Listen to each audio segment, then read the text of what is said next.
Hello, we are Memphis Communiversity. Today we're doing an AP Calculus free response question. So what we've done, of course, is we have created 10 practice free response questions for every single topic on the AP exam. For example, graph free response questions, accumulation free response questions, the BC stuff like parametric and polar and Taylor series. So in this case, we are in graph free response questions and we are doing difficulty number 6.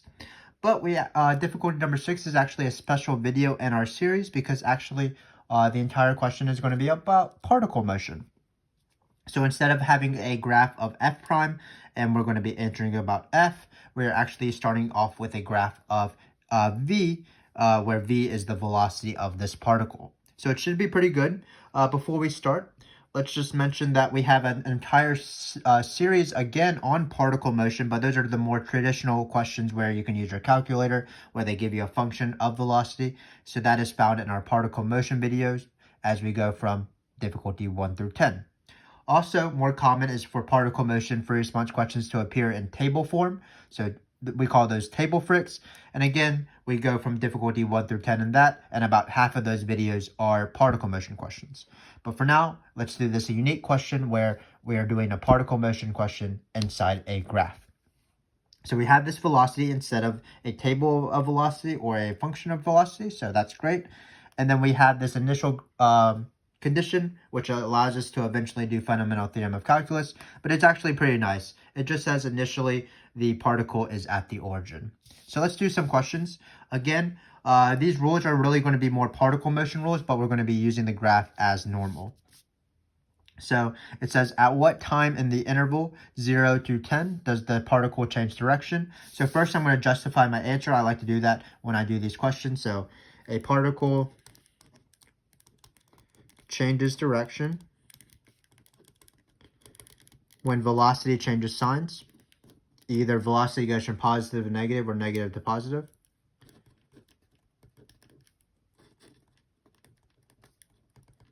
And so we're going to look at where our graph velocity changes signs. Looks like it's going to be 7 and 9, and that's basically it. So a pretty easy warm-up question just to get our confidence going a little bit. Always great. Just keep in mind though that it's not where velocity is equal to 0 technically, because that's really where velocity is at rest. So for example, if we can imagine this picture and it's going to 7 and then it just sort of comes up out of 7 without crossing the axis but touching it, sort of bouncing at it or reflecting off it, then the particle wouldn't change direction because velocity would be positive and positive. So keep in mind about that. If this were a traditional shapes of curves question and this were f prime, so just imagine that this is f prime, then 7 would be a rel max because f prime would go from positive to negative. F would have a rel min at 9 because f prime goes from negative to positive. 8 would be an inflection point because f prime goes from decreasing to increasing, and so on. So it's nice to know those shapes of curves rules, though they did not come in handy at this case. So that was question 1, a very easy question. One that requires a little bit more work, and by a little, I mean a lot. This is going to be, when is the particle farthest from the origin? This is the absolute max or min of position. So we've done a lot of absolute max or min questions, both in our graph FRQs and our particle motion free response question practices. So let's get going. So the first step of any absolute max or min question, it's a 3-step process. The first step is to locate what you're taking the max or min of. So in this case, it's not going to be of velocity. It is going to be of position. So let's write out a formula for position, and it's going to come from the Fundamental Theorem of Calculus. So I always like to write S of 0 plus 0 because these were our givens. They were great because the particle is initially means time is equal to 0. At the origin, that means the position is 0. Then we're going to write v of x here, dx, and then we're going to put a t on top. And why did we change the variables? Well, when we eventually plug in numbers in the third step, what we want to do is only plug in values into the top of the integral and not into here, because we'll find the area from 0 to that number. So that's why we want these variables to not match, because when we plug in a number, we don't want to plug it into here, basically. And this is how the Fundamental Theorem of Calculus works every single time. You'll see this a lot in particle motion free response questions, but it also appears in accumulation free response questions with the amount formula. A of t equals a of 0 plus the integral of rate in minus rate out, and in these graph free response questions. So 2 is the critical point step. That's where the derivative, which of course is velocity in this case, the derivative of an integral, basically you just plug in the t. We're going to set it equal to 0. Actually, we didn't write what s of 0 is, but s of 0, remember, is 0 because the initial position is at the origin. So this is going to be great. We don't even need to look at this. We just need to find the integral when we want to find values. So where's velocity equal to 0? Well, it's going to be 7 and 9, just like the other case. When it changed direction, that's when velocity changes sign, so it has to be 0 at those points. So we get t is equal to 7 and 9. Now we have to do the fun step, and by the fun step, I mean the terrible step, which is we have to construct this table. And again, I like to write the locate step because it's easier for me to plug in these numbers when I can physically see the function I want to plug in on my paper, and I wrote it in my own handwriting. So what do we put in this table? Well, we always put the critical points, and then we always put the endpoints, really the critical points that fit within this interval. So if we had something like 7, 9, and 12, we really wouldn't care about 12 because we're only finding the absolute max or min on 0 to 10. So that's just going to be 0, 7, 9, and 10. So this is our numbers here. So now we're going to go to this. Remember, what we're doing is we're plugging in each of these 4 numbers individually into the integral, and we're going to find the area from 0 to that number. We're going to keep in mind that area under the x-axis counts as negative area. Some questions you have to be wary of flipping the integral and negating the integral, but in this case we don't have to worry about that because we're never going to plug in a number that is smaller than 0 because there's no number smaller than 0 in our table. But for example, if we were plugging in -5, remember that you do have to flip this integral and negate it. So you're not finding the area between the functions, you're really finding negative the area between the functions, where still positive area is positive and negative area is negative. But let's move on with these questions. So let's just take it one at a time. When you go from 0 to 0, there's no area. We don't even need to look at the graph for that. And now let's do the first real area, 0 to 7. So it looks like this area is going to be positive, and it's going to be this weird shape. Remember that you can always break up these trapezoids into triangles and rectangles if you're more comfortable with those. So notice if I drop altitudes right here, it will be these 2 triangles plus this rectangle. Excuse me. So it shouldn't be too bad. Let's just do it on the side here. 0 to 7 velocity. That's when we plug in 7 into the top of this integral. We're going to find the area. So we're going to find the area of these 2 triangles. So it's going to be 3 times 6 divided by 2. That's 18 divided by 2, which is 9. But this triangle will also have area 9 because notice it's still 3 times 6 divided by 2. So it looks like we're going to have 9 plus 9. And then we're going to add up the area of this rectangle right here. So it's going to be 1 times 6. That's going to be 6. So again, I'm just breaking up the area of this trapezoid into multiple more familiar shapes. So it's going to be 6 plus 9 plus 9 plus 6 plus 9. That's going to be 18 plus 6, which is 24. So that's what S of 7 is. Then we are going to find S of 9 because that's the next thing. What it is going to be the area we just found, which is 24. And then we're going to subtract off this little triangle, and it counts again as negative area because it's underneath the x-axis. So when you find that, this is just going to be a triangle of base 2, height 1 with negative. So it's going to be negative 1 times 2 over 2, base times height divided by 2. So in this case, it'll just be negative 1. So this area between 0 and 9 is going to be 24 minus 1. So it's going to be 23. And then finally, we need to find S of t. And how are we going to do that? Well, it's going to be the area from this minus the area of that little triangle. So 24 minus 1. And then we're going to add this little triangle at the end for positive area, the area between 9 and 10. So what's that area? Well, it's going to be 1 times 4. That's 4, of course, divided by 2. Base times height divided by 2. So that's going to be 2. So it's going to be 24 minus 1, 23, plus a final 2. That's going to be 25. And look at what we have here. That is actually going to be, if you can see 25 here, that is actually going to be our max. because it's the farthest from the origin. So at what time is it farthest from the origin? Position has an abs max of 25 at t is equal to 10. Remember that, of course, we're doing this because absolute maxers and mins could appear at critical points, or it could appear on one of the endpoints. Here it appeared on the endpoint. But hopefully you can see that even if this is a particle motion question inside a shapes and curves question, we did very similar things as we normally do. We located our function, which came from Fundamental Theorem of Calculus. It was nice that the number in the front of the integral is 0, but sometimes, of course, that's not always the given. But we continued the process as normal. We found where the derivative was equal to 0, right here and here. And then we constructed this table, which required us to find the area between 0 and that number, whatever we plugged in. And as we were doing area, all we had to remember is that positive area above the x-axis is positive, area below the x-axis is negative. And that's how we were able to do this absolute max or min process. So again, not any different than shapes and curves, it's just mask in a different form. Something that is slightly different is finding the total distance that the particle travels from t equals 0 to 10. So again, watch our particle motion free response questions if you want more practice with this. But total distance is a common question. And those particle motion questions, also when particle motion free response questions are in the Riemann sums, are in the table free response questions. But remember that the formula for total distance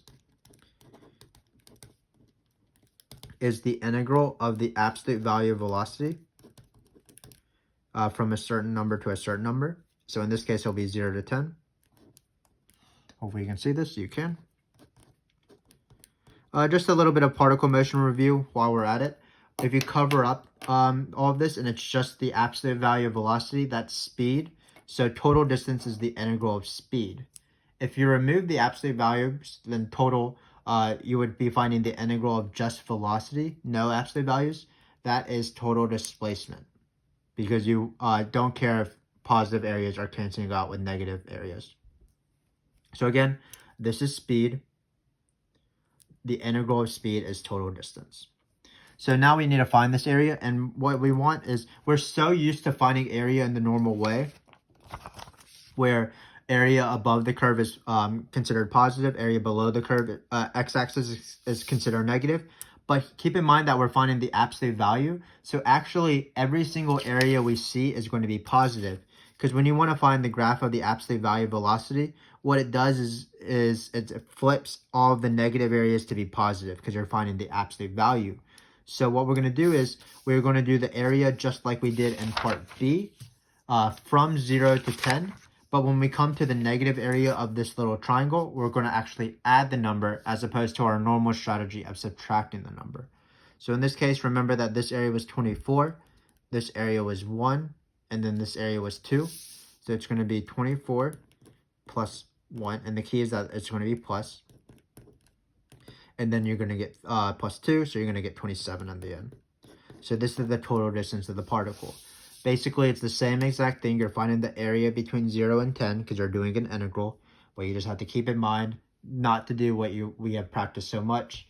The area underneath this curve is not considered negative because we're doing the absolute value.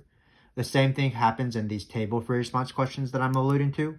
When you're doing total distance and the particle motion is in a table free response question, they'll have values, and as you're doing a Riemann sum, if you're approximating the integral of the absolute value of velocity, there'll be velocities in the table like -4 or something like that, and you would want to treat that as 4 as you're doing the Riemann sum, because again, there's no negative stuff, there's only positive stuff when you consider the absolute value. If you want, please check out those videos for more practice and concrete examples of what I just referred to. But finally, we have this hard question at the end, part D. What it's going to ask us is to find a formula for the acceleration, the velocity, and the position for this time interval 9 to 10. I think it's more precise actually to write the time interval with not equal signs. So we're going to do it like this actually. So we're going to try to find these three things for this function right here. So the first one to go for is either acceleration or velocity. This graph is a velocity. So what's the acceleration? Well, the acceleration is the derivative, and here the derivative would just be the slope here. So if you eyeball the slope, it's going to rise 4, run 1. So the slope is going to be 4. So the slope of velocity is equal to 4, which means that the acceleration for any single time between 9 and 10 is going to be 4. Why aren't we including the equal sign? Why is that a bad question? Well, there's no slope at this point because it's a sharp point. You can't have two slopes, so you have no slopes basically. So V prime, which is equal to A of 9 wouldn't exist here. So that's what A of t is on this interval, this open interval. A of t equals 4. Finally, it shouldn't be too hard to find velocity because this is a graph of velocity. So basically what we're trying to do is write the equation of this line from 9 to 10. To find the equation, all you need is a point and a slope, which we have. So the slope is going to be 4, because that's the slope of the velocity. Rise over run again. And then the point is 10, 4. So now we can write the velocity in point slope form. So what it's going to be is, let's mark this out and then solve for it. It's going to be V of t, the y value minus the y given, or the y value of your point. Y minus y1 equals slope. So this 4 comes from this 4, this 4 comes from this 4, times, really it's t here, but not x's, minus the x coordinate. So this is point slope form. Y minus y1 equals slope times x minus x1, where here y is v and x is t. And we found slope in point, the point from the graph. Great. So we're almost done with this question. We should probably isolate v of t because they want us to find expressions of v of t exclusively. So we're going to write v of t is equal to 4t minus 40 plus 4. So we're going to get 4t minus 36. And I'm a little intimidated right now because I know what will be the next step, but I feel like we can do it.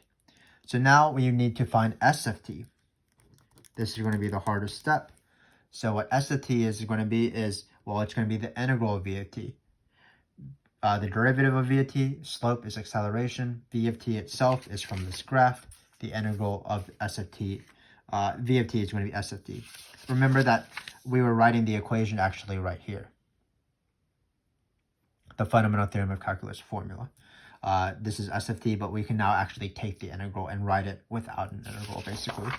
So what I'm going to do is I'm going to use our given point 9, 23, because that was a given point. So it's going to be 9, 23. And I'm going to use this point to find s of t. So let's see how that's done. Well, again, position is the integral of velocity. Because I'm trying to find a form of the position with t's as opposed to finding a position at a time, I'm going to be using this formula where I'm going to use an indefinite integral. Basically, there's no numbers on the top and bottom. I'm going to take the integral, write plus c, and then I'm going to use this 9 and 23 to find that plus c. So how it's going to work is it's going to be the integral of 4t minus 36. I'm going to take this integral. That's going to be 2t squared minus 36t. Plus c. Again, the important thing is the plus c because I'm going to try to find the antiderivative. My pen is not working at the bottom of the page for some reason. Maybe it's my grip, I don't know. That's s of t, hopefully you can tell that. And then we're going to plug in 9 and 23 into this function. So that's where I was getting a little bit intimidated. C is going to be a little bit hard to find, but we've already done so much work, we might as well go for it. So in this case, we're going to get, if my pen is going to be working, 2 times... Let me see if I can switch pens real quick. The perils of using technology. So we're going to plug in 9 for t. So it's going to be 9 squared minus 36 times 9 plus c. And then we're going to have, for s of t, it was 23. You would have to find 29 and 23, but we already did it in the first question. So that's what I'm using. I'm letting my past self help me. But if this were the first question, it might be nice to find 9 of 23. So that's why this question is pretty hard, of course. If you had wanted to, you could use our general formula with 0, take the integral and plug in top minus bottom if you wanted to employ that strategy. But for now, we are almost done, so let's just finish this question. So you can be somewhat clever here because when you're doing this math, because we don't have a calculator. So notice that 2 times 9 squared is this is 4 times 9 times 9, because 36, of course, is 4 times 9. So we can write it as minus 4 times 9 squared. So when we distribute out a 9 squared, we are going to get negative 2. So this is just going to be 81 times negative 2, which is negative 162. So all of this was negative 162. So it's going to be 23 equals negative 162 plus c. Of course, if you didn't see that, you could have just multiplied all of this out. It would have been a little bit nasty, but you would have gotten there in the end. Finally, all we're going to do is add the 162 over. 162 plus 23 is 185, I believe. So we are done with this sort of monstrosity of a question. The final answer I'm going to put in this box. Didn't leave myself enough room, but that's fine. It's going to be 2t squared minus 36t. And then we're going to add up this 185 at the end. Maybe I should rewrite it. Let me rewrite it for you, kind folks. Let me write it in a bigger box right here. Hopefully you're not as messy as I am, just randomly putting stuff anywhere they want. But sort of limited by my own work. But again, all we're doing is replacing the c with this number of 185. So it's going to be 2t squared minus 36t plus 185. So before we go, let me just recap exactly what we did. This was a shapes of curves question, or a graph free response question that had particle motion, but so it was sort of a mix between two different free response questions, but it wasn't too bad. We still use our shapes of curves rules. So for example, or in the context of particle motion, so a particle changes direction when velocity changes signs. Here it was here and here. Then we did our normal absolute max or min process. We located the function, which is the position function. Here in this case, the initial position was 0, which is great because that allowed us to just find the integral to find these values in the end. And we were just like normal, we took the derivative and we individually plugged in the time values into the top of the integral. We found the area between 0 and that number individually, and we were being careful. Positive area is this, negative area was this little triangle because it's underneath the graph. But when we did total distance, we were doing the integral of the absolute value of velocity in this case, because this is the total distance formula. So when we came to this guy right here, we considered him positive now. So it's 23 plus 1 plus 2. Finally, we had this weird question where we had to write acceleration velocity right here, and position. How we did that was acceleration was easy. It was just the slope of this line because it's the slope of velocity, the derivative of velocity. Velocity also wasn't that bad because it was just basically the equation of the line now.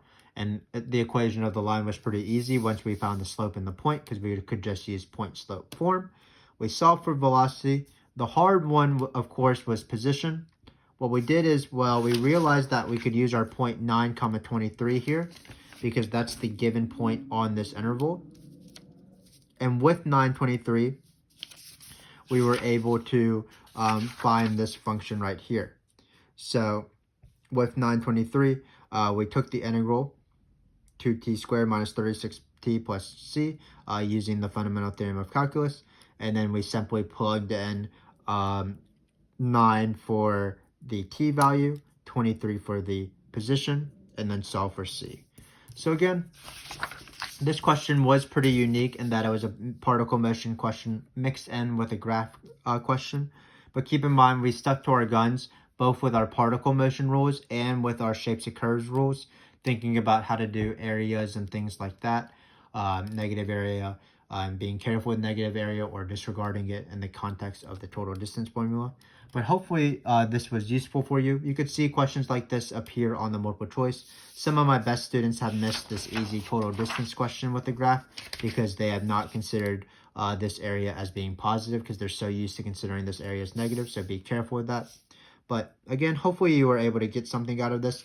We have a few more videos to go where we keep increasing the difficulty 7, 8, 9, 10. So be careful, be on the lookout for that, or watch that if you want a little bit of a challenge. But for now, I'm going to sign off. I enjoyed this time working with you in this particle motion question / graph free response question.